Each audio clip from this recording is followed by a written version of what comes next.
কাতার প্রবাসী ভাইরা এক ভাইয়ের প্রশ্ন ছিল যে ভাই আমার পাসপোর্টে আমার এজ এবং বাবা এবং মায়ের নাম বেশ কম।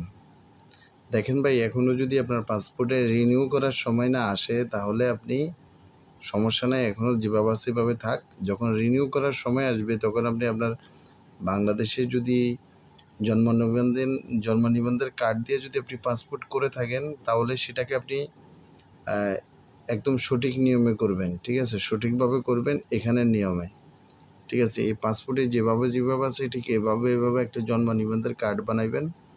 বানানোর পরে এই পাসপোর্টটাকে আবার রিনিউ করবেন, তাতে কোনো সমস্যা হবে না।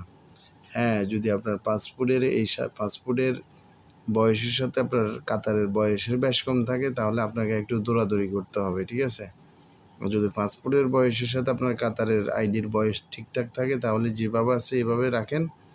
পাসপোর্ট অনুযায়ী আপনি বাংলাদেশে আপনার জন্ম নিবন্ধনের কার্ড একটা বানাই ফেলেন বা ন্যাশনাল এনআইডি কার্ড একটা বানাই ফেলেন, ঠিক আছে?